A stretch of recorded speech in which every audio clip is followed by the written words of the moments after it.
Hello everyone, my name's Emma Cooper and I am the Deputy Head at the Mendip School, and the purpose of this video is to give parents a bit of an overview of how we support our pupils with their behaviour at the Mendip School. So I'm just going to share my screen, hopefully that will work.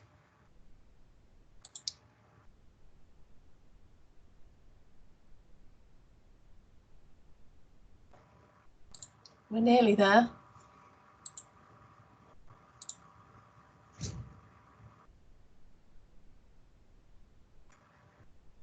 There we go. Sorry about the delay. So one of the things that's really important to us at the Mendip School is that we support our students with their behaviour positively. So we're here to support their positive mental health, their self-esteem, and to teach them to be as independent as they possibly can. And the method that we use at the Mendip School is something called Proact Skip UK. And that is about using a positive range of options to avoid crisis and use therapeutic strategies for crisis intervention and prevention. And what that really means for us is that we are always looking at the underlying reasons for a behaviour and putting strategies in place to support the student to avoid those things happening in the first place. We know that for many of our children, their challenging behaviour isn't because they just want to be difficult or they're choosing to be difficult. It's because they have the purpose of their behaviour is to get their needs met. Their behaviour is communicating something. And what's really important for us as a school is we work out what it is they're communicating and help them to either manage self-control or to manage to if they're having a sensory difficulty in the classroom, for example, to manage strategies themselves to be able to remove themselves from that situation rather than engaging in something negative.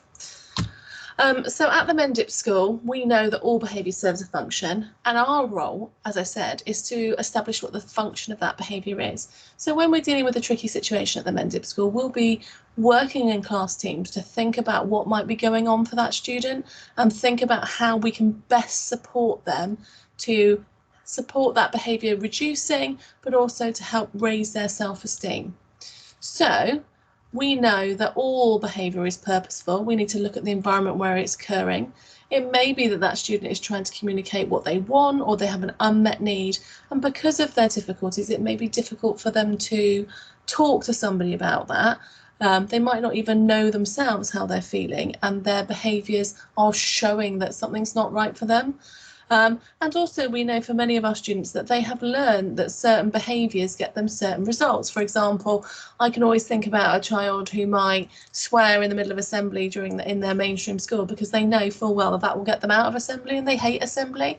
And for us, that we would be looking to support that student to manage being in an assembly and do it gradually and teach them that that can be a positive experience rather than them using a negative behaviour to get themselves out of it. And we know for all of our students that behaviours serve a function for that person at that time, and we need to try and teach them something that's a bit more socially appropriate. So for us at the Mendip School, we look at categories of behaviour. So that is sensory, escape, attention, and tangible. So for example, sensory, lots of our students struggle with their sensory perception. So for many that can be a busy environment where there's lots of people, lots of noises. I always think of it as a party or going into a really busy classroom environment when there's lots of displays, there's lots of children, there's lots of noise, there's a hum of a computer. All of those things for children who are with us at the Mendip School, those things can be really difficult for them to cope with. And children that we work with can get very, very easily overwhelmed by their sensory perception. So at the Mendip School, we have a very calm, what we call low arousal environment, which means that our walls are not covered in lots of displays, our classrooms are clean and tidy and not cluttered, our walls are all white, and our display boards are kept to a minimum. And the reason for that is that if we can reduce the sensory input that our children are having to experience on a day-to-day basis, what we know is that that will over time support children to be able to manage their behaviours better because they're not feeling overwhelmed. For some of our children, their sort of sensory behaviours they might engage in those behaviours because they feel good or they like the routine of them. So some children might jump up and down and flap, or they might click their fingers, and that can be for a sensory input. So lots of children, particularly with autism, struggle to feel where their bodies are in space and time. And the way I like to describe that is if I put my hand out, I can feel my fingers. If I wiggle my fingers, I know where they are. For lots of children, particularly on the autism spectrum, they struggle with that. So when they put their hand out, they don't feel where it is in space and time in the same way that I do. So therefore, they will engage in behaviours in order to give them a bit more of a sensory feedback. So that can be flicking or tapping or jumping up and down. Or for some children, it can be just walking along the corridor with their hand on the wall, just to give them some sensory feedback. So when we're looking at a reason a child might be engaging in a behaviour, sensory is always something we'll be looking at. Is it because they're hungry? And actually hunger and anger feel really similar in your tummy. And sometimes for our children, we need to identify what the reason for a negative behaviour might be so that we can put a strategy in place to support them to not engage in that behaviour. And sensory is one of the things we look at. The second one is escape. So lots of children that we work with and in different environments and before they've come here might not want to do their work. So therefore, they will engage in a behaviour to avoid doing that. And that might be a behaviour that's worked really, really well for them over time. That actually, if I engage in something that's not great, then I'm going to avoid doing that maths, which I really don't want to do. And it may be well that they perceive what we would call a demand. And a demand doesn't have to be something demanding. It can be, could you just pop over here, please? Or can you pass me that? Some children that we work with find those things really difficult. So we think about the way that we support our children to understand requests so that they're able to function with them much better. The next one is attention. So I think it's not true to say that our children that we work with are attention seeking, and actually it's not about attention seeking. What we do know with some of our children is they struggle to know the best way to get attention. So they might be sat doing their work and they're finding it really difficult, but they know that they need to ask for help, but they're not able to do that. They're finding it really difficult. So we give them strategies in order to be able to do that themselves. And they might, therefore, if they can't get the attention they want in a positive way, they might engage in a negative behaviour. And we will support our children to get them the attention they need in the way that is most appropriate. So, for example, if we work out that a child is having issues at playtime and actually it's because they really want to play with a certain child but they just don't know how to go and initiate an interaction with that child, then we would, rather than telling them off for engaging in a negative behaviour, for example, I remember working with a child who at playtime he used to like to spin round and round and round and bump into children, and the other children used to think that he was being aggressive. And actually, when we looked at that behaviour, we realised that he really wanted to play with lots of children around the school, but he just didn't know how to go over and say, will you play with me or can I join in? And the way that he was trying to get the attention of others was by bumping into them. And actually, if you look at that, then we don't want to be negatively reinforcing that by saying, well, if you bump into people, you can't go out to play. What we need to be doing and what we do at the Mendip School is say, okay, so we can see you want to play with people. Let us help you. We're going to give you some visuals. We're going to give you some verbal prompts that help you. We're going to teach you what it means to play with somebody else. And we're going to play those games in class. And then we're going to give you those resources when you go outside so that you can do it independently. And it's much more about that for us at the Mendip School. And tangible just means about getting something. So sometimes children will engage in a behaviour because they want something. So for example, I always think about it like your own child in Tesco's, when they really, really want a packet of Skittles and you've said they can't, so they might lie on the floor and have a tantrum about that. And it's not like that at the Mendip School, but it's much more about children might do something because they want something. For example, they might really, really want time on an iPad in reward time to play a favoured game, and they're struggling to be able to wait for that. So they might engage in negative behaviours because they think that's going to get them what they want. And actually what for us is really important is that we teach for our children that in order to get a tangible reward or something, then they need to have steps in place to do that. So our ProAct Skip is really about proactive approach to supporting our students. So what we do here, and we hope to be at least 70%, if not a lot more, of our time is spent being really proactive, and I'll talk a bit more about what that means in a minute. And then we would spend 20% of our time being active and 10% of our time being reactive. So proactive strategies are about the way we communicate with our children. We're very clear and we're very direct, and we give the children the information that they need in order to be able to understand what they are required to do and then be able to action it.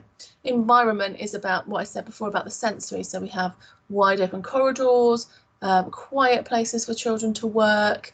The environment is also about our staff. Our staff are very skilled in working with our children and understanding the balance between organisation and support and routines and predictability, alongside nurture and making our children feel happy and valued and welcome. And that's so important for our children.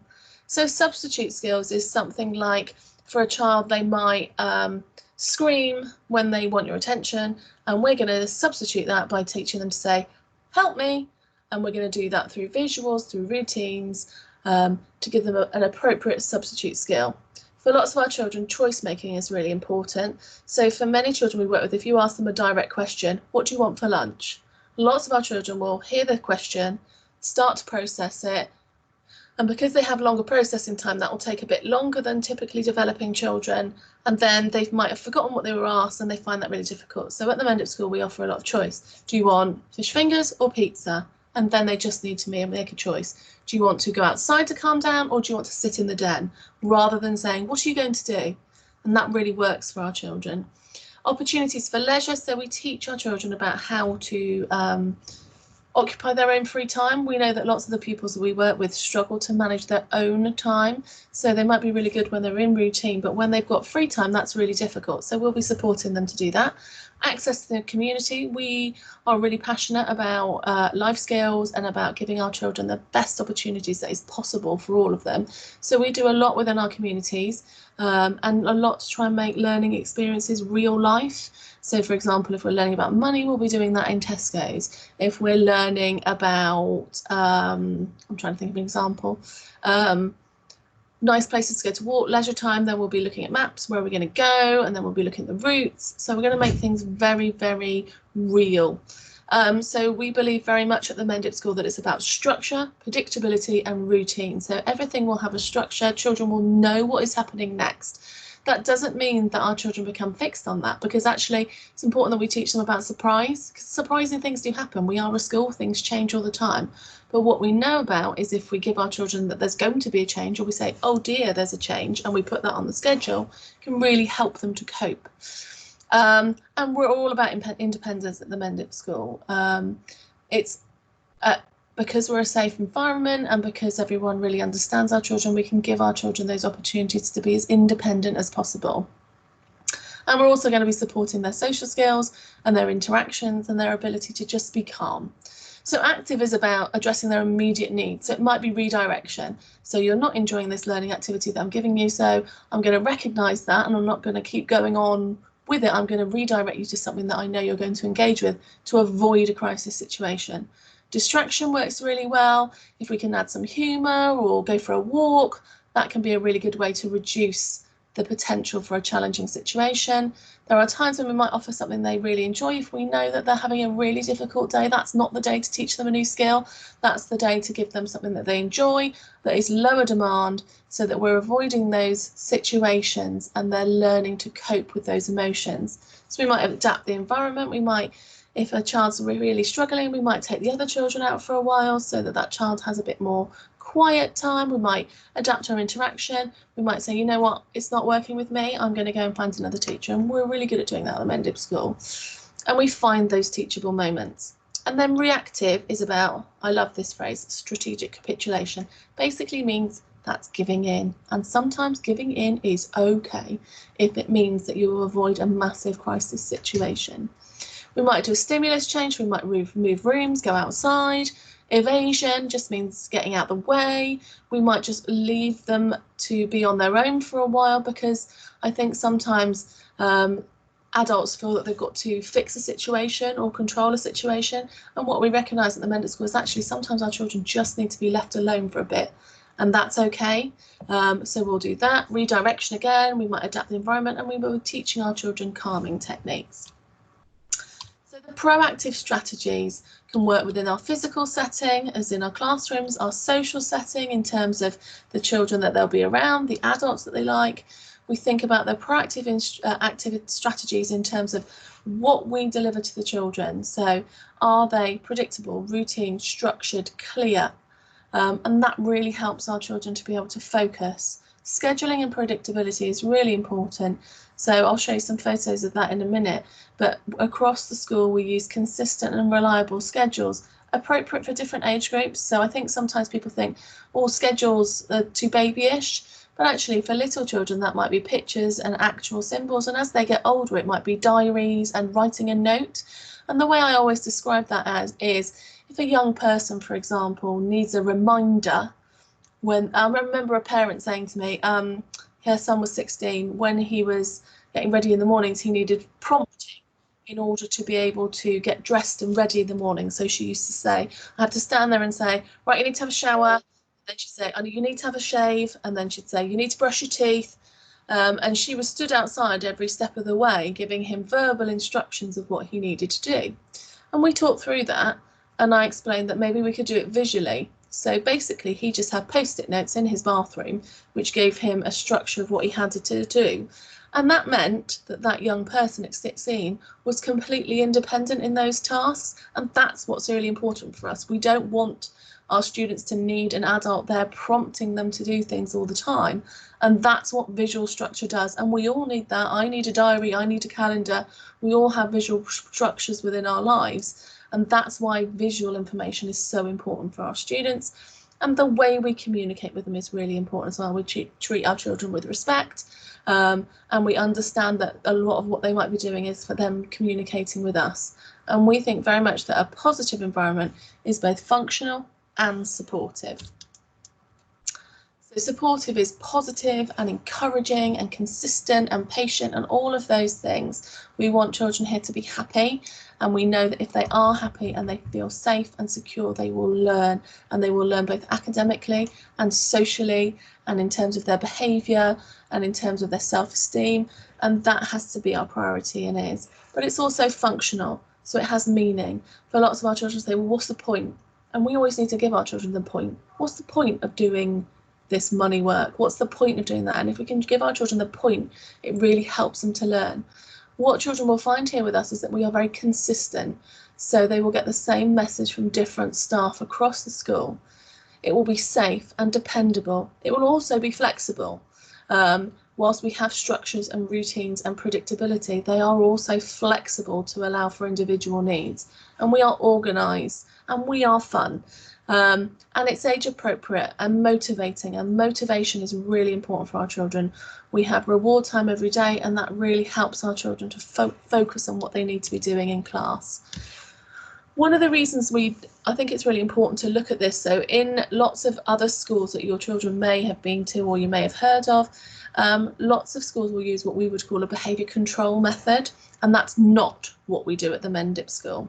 So a behaviour control method is about, I think of it in this example, if you hit on the playground, you cannot have your playtime. And so when you're looking at a behaviour control model, the goal is to reduce the frequency of the behaviour. So that school want that child to stop hitting in the playground. So therefore, the strategy they are going to use is not let him go in the playground. And therefore, their behaviour plan is, the behaviour is the starting point of the plan. So they're looking at the fact he's hitting and they want to stop the hitting. And the frequency of the negative behaviour is reduced by the staff using negative consequences. The word, we don't like the word punishes, but that's what the term is in there. So if you do that, something bad happens, you miss your playtime.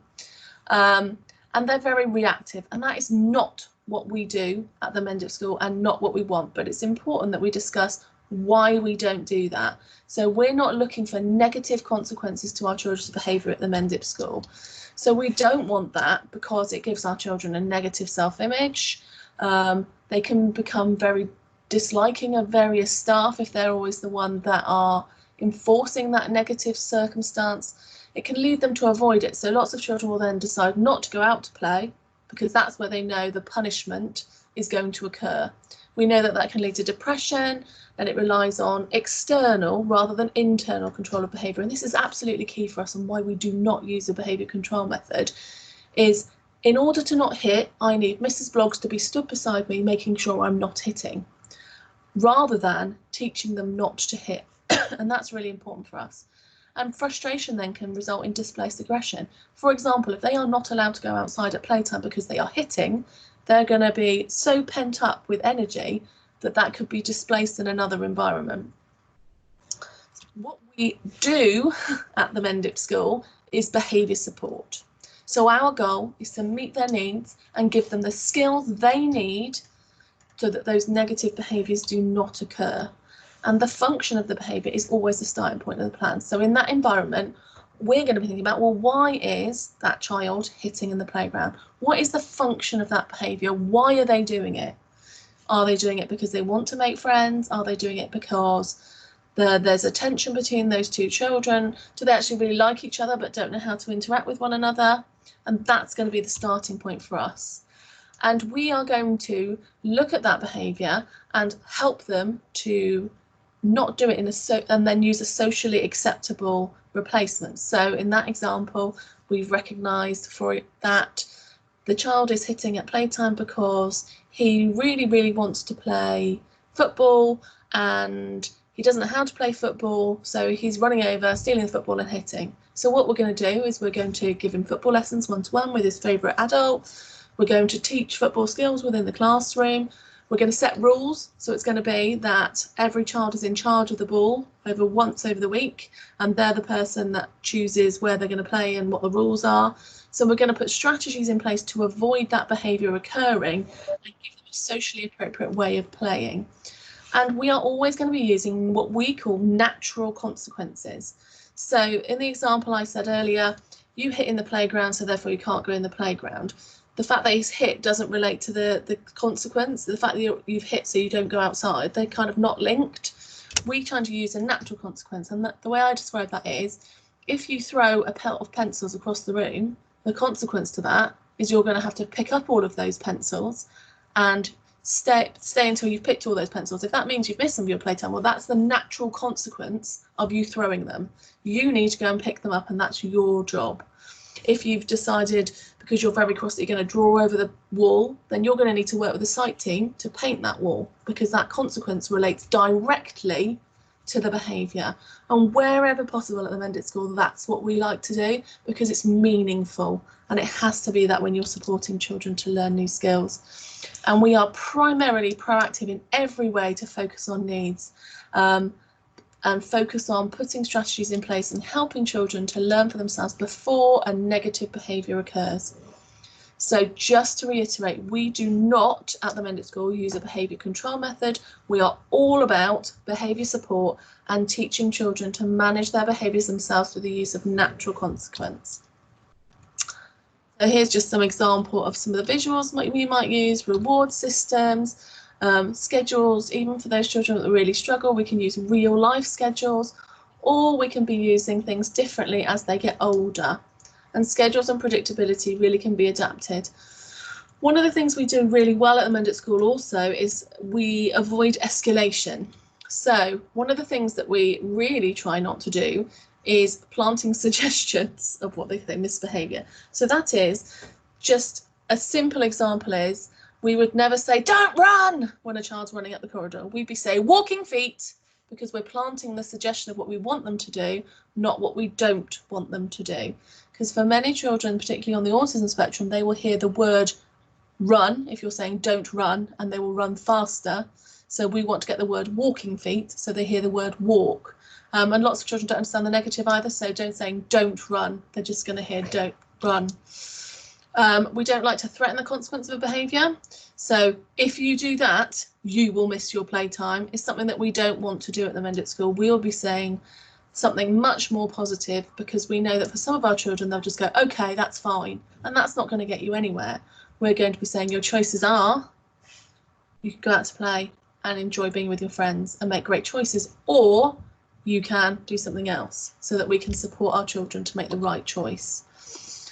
We don't present commands in the form of a question. So instead of saying, you're going to sit down, because lots of our children will say no, we will say, it's time to sit. So that we're giving children, we're not asking questions, we're actually telling them what we want them to do, rather than giving them the opportunity to come back with a response that isn't what we wanted. And it's very much a thing that we do in life, isn't it? Are you going to come over here now? Can you come and see me? Is that okay? Is it a good time? And actually for our children, they just need to know what we need them to do. And that's one of the strategies that we use. We are really careful about not restarting things and talking to children about behaviour straight after them. We know that if children have had a difficult time, then their behaviour's right up here. Actually, that's not the time to talk to them about what's just happened. That needs to happen when they're calm. And it's also really important that if they've had a tricky moment, it's not going to say, well, you're not going to do that again, are you? Because all you're doing is reminding them of the confrontation or there's something difficult that's happened. And that's what we want to avoid. And we definitely don't rehash the incident in front of them. One of the things that's, and as a parent, if you're coming to pick your child up, that's something that we'll make sure we do. If something's happened, we won't want to talk to you about that in front of them, because we don't want to rehash it, because it can reignite a negative feeling for a child. So we won't be talking to another teacher and going, well, do you hear what you did at lunchtime? That's not what we do at the Mendip School. We're much more about positivity and talking about how well they're doing things rather than something they're finding difficult. And we try really carefully that to be very consistent between staff, and we have one member of staff at a time who's leading on something so that the child gets a very clear, consistent message. And we don't ignore attempts at communication. You know, when you can see things are starting, that actually ignoring some of those things can be difficult, or if they're sad, that needs to be their primary thing we focus on at that moment. And we use lots of sensory things as well. Some children like weighted blankets or fiddle toys or wobble cushions or pieces of blue tack, because we know that supports their sensory needs. And that's something we'll be doing a lot at the Mendip School in different ways, depending on the needs and age of your children. So that is the end of my presentation. So hopefully that just gives you a bit of an overview of how things are at the Mendip School. We are really proud of how we support our children here. We're really proud of our children. I know lots of children that came here when they started that really struggled in terms of managing behaviour, and now they are independent, calm, young people who are ready to move on, and we couldn't be prouder. So anyone who's new, we look forward to meeting you in September. Anyone who's an existing parent, hi, I hope you're all well. I haven't seen some of you in ages. And have a good rest of your day. Bye.